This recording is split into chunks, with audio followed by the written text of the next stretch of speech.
Uncanny Sensing Remote Valleys is aimed at investigating ecology, speculative realism, and the anthropic principle. Next, it's about the rise of machines and how we perceive the environment using autonomous technology, giving us a view of the world around us that is strange, synthetic, and uncanny.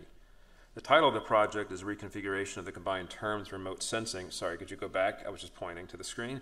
Remote Sensing, a method by which data is collected from the physical world via sensors, and Uncanny Valley, which is the term for cognitive dissonance resulting from the rejection of lifelike replicas.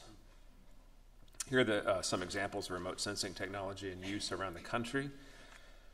This image shows 3 methods of detecting methane in the LA basin using sensors, just as an example, on top of mountains, aboard aircraft, and in orbital space. We encounter the uncanny valley in moments of terror when faced with the non-living and the undead. When our post-natural creations mimic natural things, will we experience the uncanny valley in nature? Do non-human beings experience the uncanny valley when they encounter us? Imitating their infrared vision, we now see ourselves the way other predators see us. Perhaps we become undead to them. One could argue that we no longer inhabit the same realm. Even when we are not physically present, our man-made sensors and specters haunt every corner of the globe. We are the apex predator, endlessly stalking prey. This is a trail camera image from my 2013 prototype exhibition in Wisconsin, where I focused on the incidental return of this near-mythic northern wilderness.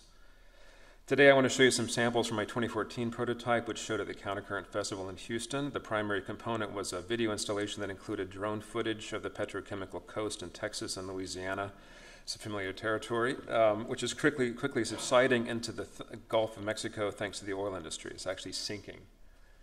So rising water and sinking land, all that was missing was the air, or the sound of the air. Working with city engineers, I accumulated data from Houston's network of air monitoring stations, the largest in the country. I translated 6 of the most common airborne toxins into frequencies. I then fed these frequencies into the software equivalent of an Indian harmonium, which is this thing used to generate harmonic drones used in classical Indian music. This is a subsistence monitor, or actually measuring the sinking of the bedrock beneath the land. So I'm combining some of that data, and I created this soundtrack that I cut the videos to.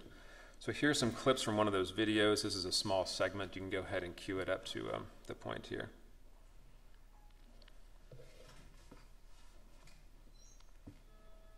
And crank it up if you could.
So Timothy Morton's books, could you turn the mic?